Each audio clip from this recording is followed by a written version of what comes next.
함께 예배드리게 돼서 감사하고 또 함께 하나님 말씀 나누게 돼서 감사합니다. 여러분 인생을 살아가며 무엇이 가장 중요하다고 생각하십니까? 너무 좀 질문이 막연할 수 있지요? 회사의 CEO들이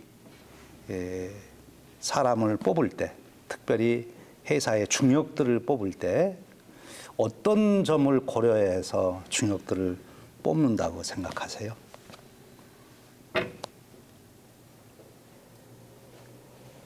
여러분들이 그 생각을 해야 여러분들이 그런 사람으로서 여러분들을 갖추어 갈 수가 있어요.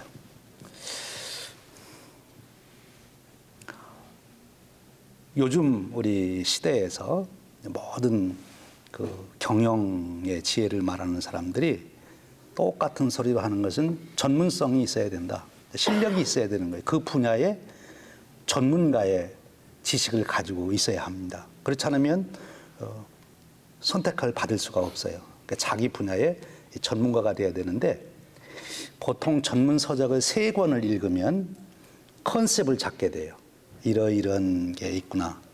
근데 30권을 읽으면 그 자기 전문 분야에 30권 책을 읽으면 그래도 어디 가서 한마디 할 수 있는 전문가가 됩니다. 그런데 300권을 읽으면 그 분야에 탁월한 전문가가 되는 거예요. 그러니까 여러분들이 전문성을 키우는 일에 젊은 날에 집중해야 되는데 많은 거 다 할 수 없잖아요. 지금 얼마나 많아요. 그렇죠? 그러니까 내가 내 인생을 걸고 살아가야 될 그 현장을 잘 살펴서 선택을 해야 돼. 나는 이러이러한 일을 앞으로 해야 되겠다. 그러면 그 분야의 전문가가 돼야 돼요.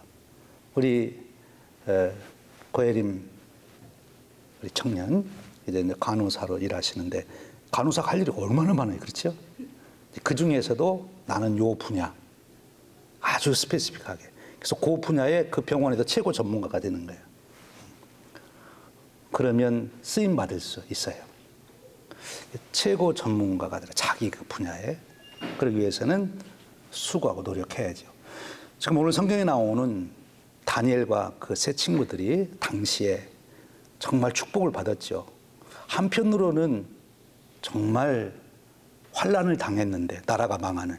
근데 그들은 이제 그 당시 최강국인 바벨론에 포로로 잡혀갔는데 그들이 왕실 교육을 받게 된 거예요. 그 당시 최고 엘리트 교육을 받아서 전문성을 갖게 됐습니다. 전문성을 갖춘 그 당시 동료들이 이 사람뿐이겠어요? 바빌론의 왕이 자기가 인재 등용을 하기 위해서 가능성 있는 인재들을 뽑아서 다 교육을 시켰단 말이에요. 근데 그 사람들이 다 쓰임 받을 수 있느냐? 지금 현재는 똑같이 다 자격 있는 전문성이 있어요. 그러면 거기에서 무엇을 가지고 또 쓰임 받을 수 있는 사람이 될까 하는 겁니다. 여러 가지 얘기하지만 오늘 내가 여러분하고 얘기하고 싶은 것은 위기 관리예요. 이거는 여러분의 일하는 일터만이 아니라 여러분의 앞으로 가정생활, 여러분의 개인의 생활에 있어서도 여러분의 인생을 살아가며 위기가 오겠어요, 안 오겠어요? 안 왔으면 좋겠지만 반드시 와요. 근데 그 위기 관리를 잘 해야 그것이 성공적인 우리 신앙적으로만 하나님이 주신 은혜와 축복을 온전히 누릴 수 있는 그런 삶의 장으로 나갈 수가 있는 거예요. 위기 관리. 위기 관리를 오늘 나는 설교의 제목에 위기를 기회로 기가 막힌 위기 관리죠. 그렇죠? 위기를 그냥 피했다, 넘어갔다가 아니라 그 위기를 오히려 또 하나의 기회로 삼을 수 있는 위기 관리는 정말 탁월한 거예요. 앞에 얘기했지만 CEO들이 원하는 게 그거예요. 중역들을 구할 때 그 분야의 전문 지식도 있어야 되지만 그리고 인간관계도 잘 맞아서 자기 분야의 사람들을 같이 팀워크 할 수 있도록 해야 되지만 아주 중요한 것 중에 하나가 위기 관리 능력이에요. 얼마나 지금 비즈니스 세계에서 도전이 많아요. 어제까지 잘 되던 사업이 오늘 완전히 망할 수가 있거든. 근데 그런 위기가 왔을 때 어떻게 해야 되냐? 그 관리를 할 줄 알아야 된단 말이에요. 위기 관리. 근데 그 위기 관리는 그런 비즈니스만이 아니라 우리 인생 전반에 꼭 필요한 일이죠. 여러분 개인적으로도 여러분의 인생을 앞으로 살아가면서 반드시 안 왔으면 좋겠지만 위기가 옵니다. 그럼 그때 어떻게 할 거냐? 그 위기 관리 원리를 우리가 알면 우리가 위기를 관리해 나갈 수가 있는 거죠. 오늘 우리가 다니엘을 통해서 바로 다니엘은 어떻게 위기 관리를 했는가 그것을 우리가 보게 됩니다. 지금 다니엘이 이제 공부 다 끝나고 왕이 이제 너희들 다 한 자리씩 준다 이렇게 이제 된 거예요. 그러니까 얼마나 이제 출세해가지고 기대감이 차 있는데 갑자기 뉴스를 들으니까 청천벽력이 떨어진 거예요.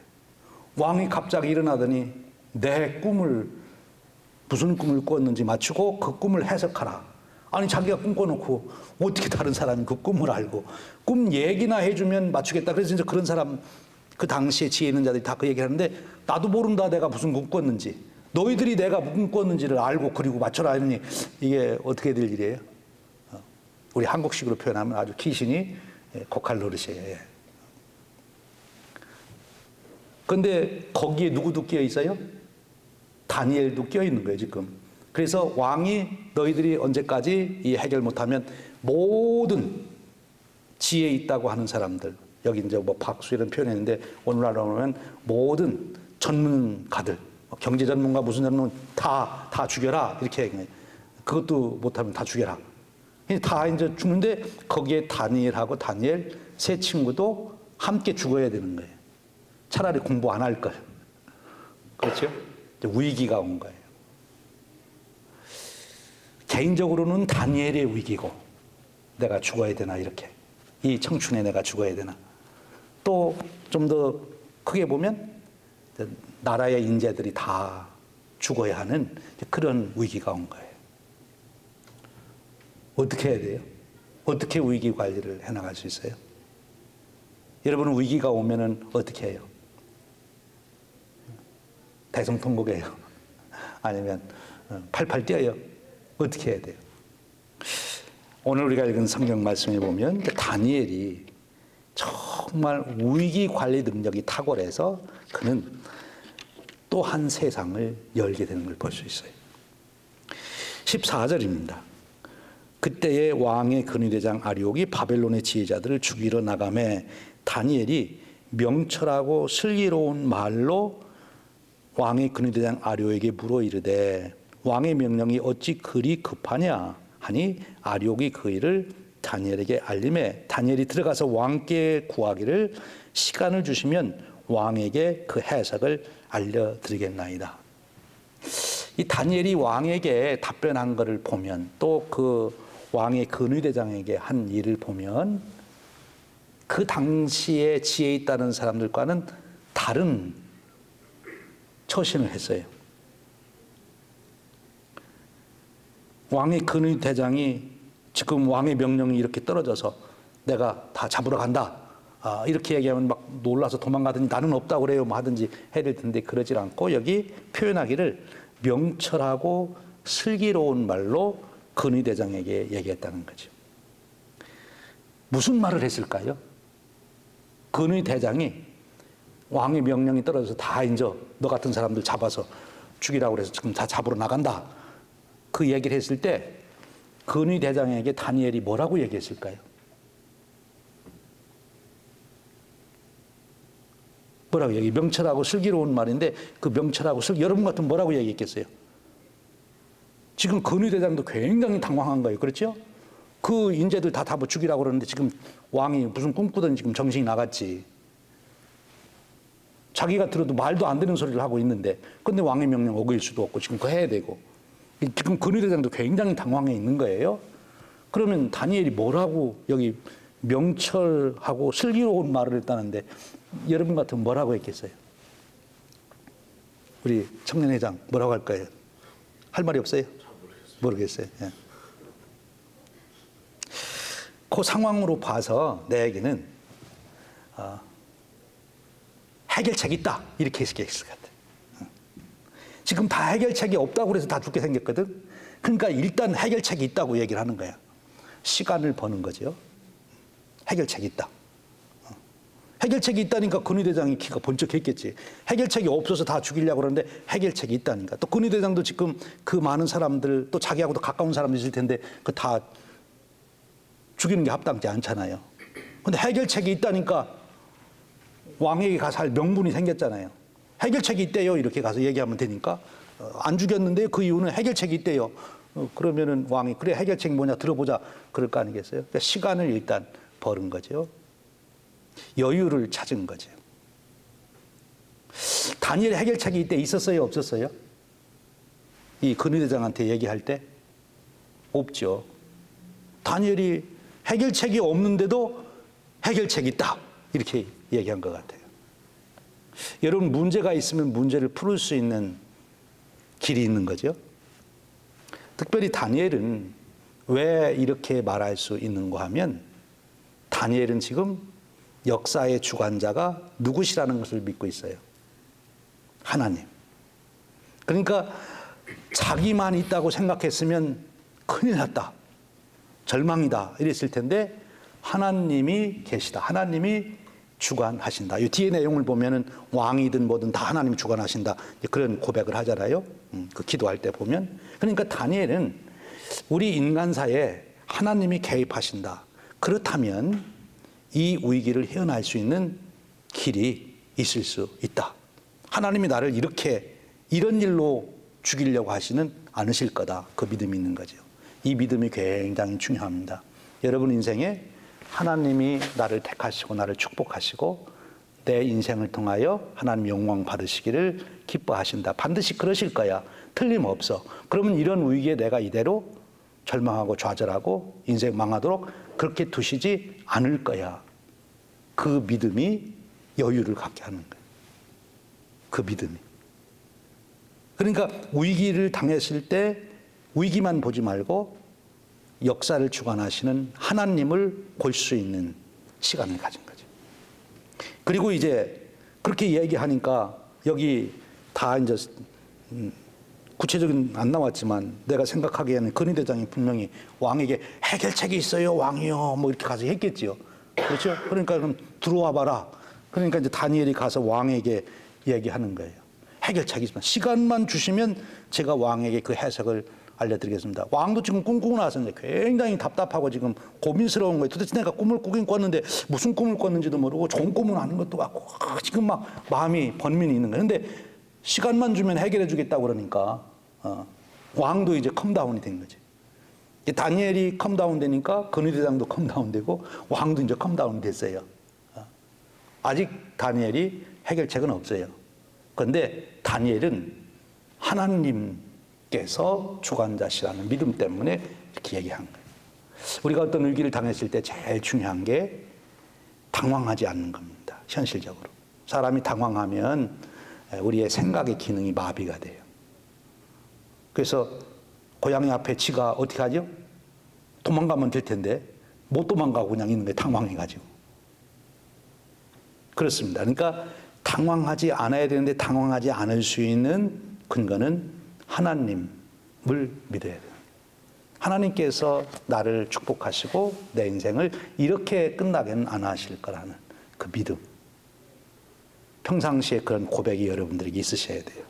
어느 날 갑자기 생기는 게 아니고 일상의 삶에서 하나님 저와 동행하시죠. 하나님 제 인생의 주관자이심을 고백합니다. 그러면 위기에도 그 믿음 갖게 되고 이렇게 여유를 갖는 거예요. 왜 다니엘이 위기 극복이 된가 하면 다른 사람들은 다 당황해서 지금 그러고 있는데 여유가 있었던 거예요. 그러니까 다윗이 승리할 수밖에 없지. 예. 여러분 싸우는데 다 당황했는데 여유 있으면 그 사람이 이기는 거예요. 두 번째로 오늘 한번 보십시오.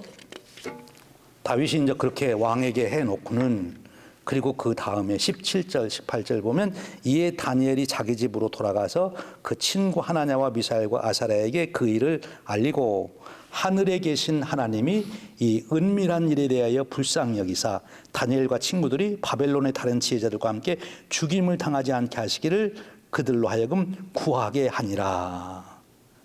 다니엘이 친구들한테 가서 그 얘기하고 그리고 친구들 보고 기도하자 그렇게 얘기한 거예요. 다니엘도 기도했을까요? 안 했을까요? 물론 했겠죠. 그렇죠? 그러니까 자기 혼자 기도하지 아니하고 그 문제를 가지고 혼자 고민하지 않고 친구한테 가서 그 이야기를 하고 거기서 끝나지 않고 함께 하나님께 기도하게 됐다. 이것이 신앙인이 가질 수 있는 축복이죠. 일반 사람들도 문제가 있으면 다른 전문가에게, 다른 친구에게 가서 같이 쉬합니다. 그것만 해도 굉장히 잘한 거예요. 여러분들 위기 관리에 있어서 제일 문제는 굴 속으로 혼자 들어가는 거야. 그 문제가 있을 때 혼자 고민하고 혼자 굴 속으로 들어가는 게 죽으러 가는 거예요, 그거는. 그러니까 문제가 있으면 내가 신뢰할 만한 사람, 내가 존경하는 사람, 내 가까운 사람에게 내 이야기를 열어놓을 수 있는 것부터 위기 관리에 문이 열리기 시작하는 거예요. 지금 이 다니엘이 친구들한테 가가지고 얘기 다 한 거예요. 그것만 해도 벌써 굉장히 잘한 거지요. 그런데 거기에 끝나지 않고 친구들하고 기도를 했다. 이것은 신앙인만이 가질 수 있는 위기 관리의 특권입니다. 여러분들에게 이 축복이 꼭 있기를 바랍니다. 여러분의 인생에 어려움이 있을 때 좋은 교수님, 좋은 선배, 좋은 친구 만나서 얘기하세요. 그런데 반드시 기도 동역자를 구하고 여러분들이 기도를 하세요. 우리의 생사화복의 주권자는 하나님이시다 하는 겁니다. 역사의 주관자가 하나님이시라고 하는 그 신앙이에요. 그 다음에 19절에서 23절에 보면 그렇게 기도하니까 하나님이 나타나셔서 알려줬어요. 해결책이 생긴 거야. 그럼 여러분 같으면 어떻게 하시겠어요? 이 문제가 안 풀렸는데 이제 그 문제를 해결할 수 있는 길이 열린 거야. 그 위기를 해결할 수 있는 방법을 알았어요. 얼마나 좋아요. 그렇죠? 그러면 이제 좋다고 얘기하고 축하하고 잔치하고 그래야죠. 그렇죠? 당연히 그렇게 해야죠. 근데 보통 사람들은 거기서 끝나요. 그리고 누가 물어보면 야, 앞으로 다 나한테 물어봐. 내가 다 알고 있으니까. 은근히 이제 폼을 잡기 시작하지요.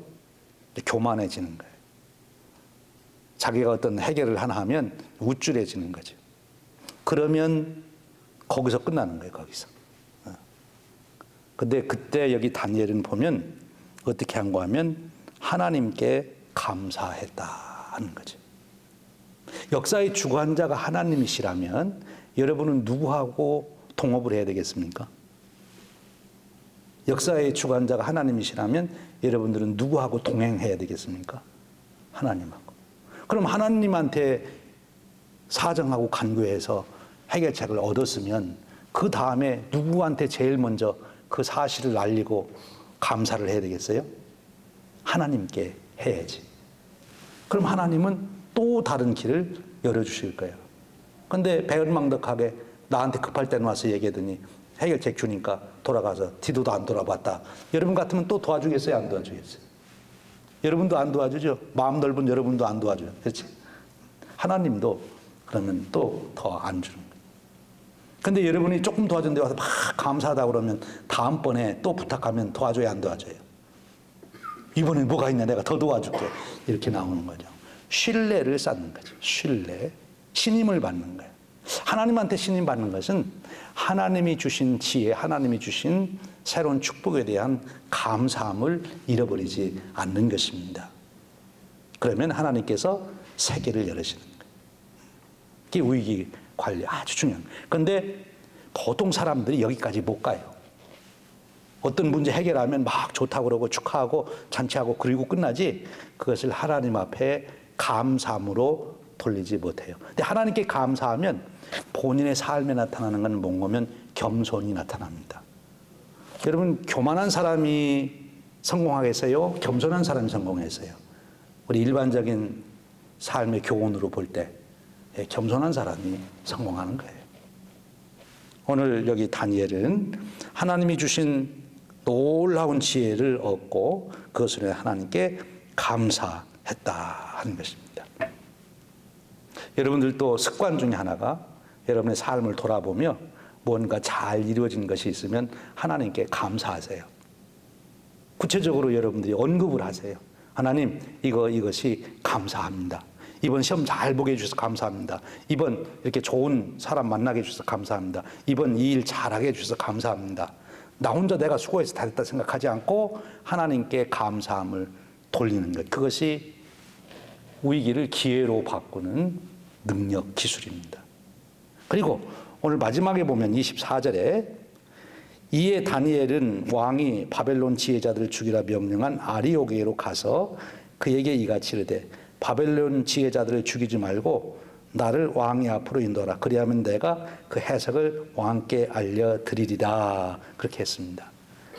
지금 죽을 수밖에 없는 위기를 당했는데 여유를 갖고 하나님께 기도하고 친구들과 같이 협력하고 그러는 중에 답을 얻었어요. 하나님께 감사했어요. 그리고 여기 보면 하나님이 주신 그 해답, 그 속에는, 즉 하나님이 하시는 일 속에는 반드시 잘 보면 우리가 앞으로 가야 할 비전이 보여요. 하나님이 이루시는 일을 잘 들여다보면 앞으로 내가 가야 할 길이 보여요. 그거를 내 비전으로 삼으셔야 돼요.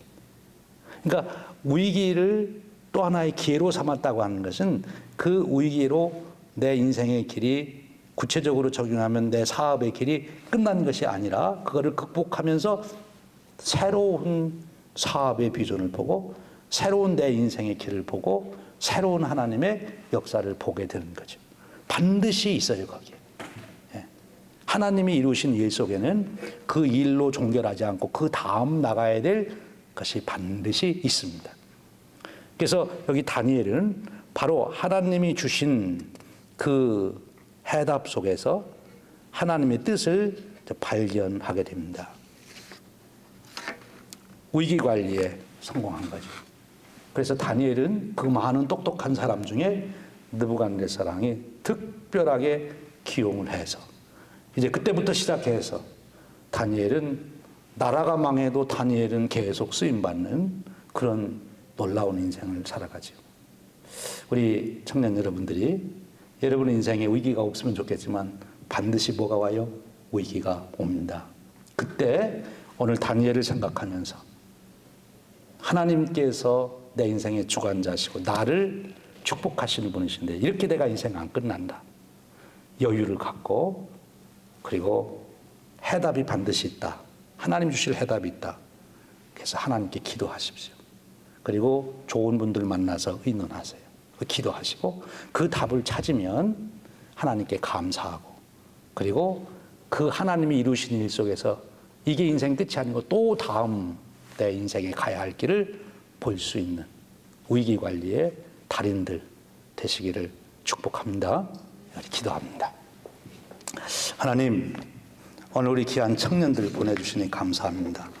다니엘처럼 위기 관리에 승리하는 자들 되게 하셔서 하나님이 이루어 가시는 역사에 계속 쓰임받는 축복의 사람들 되도록 세워 주옵소서. 위기를 당할 때 하나님 의지하여 여유 갖게 하시고 위기를 당할 때 사람을 만나 의논하고 더 나아가 하나님께 기도하게 하시고 위기를 만나 답을 얻을 때 하나님께 영광 감사 돌리게 하시고 하나님이 이루시는 일 속에서 또 다른 인생의 비전을 볼 수 있도록 이끌어 주옵소서. 위기를 통하여 또 하나의 기회를 창출하는 하나님의 청년들 되도록 세워 주옵소서. 예수님 이름으로 기도합니다. 아멘.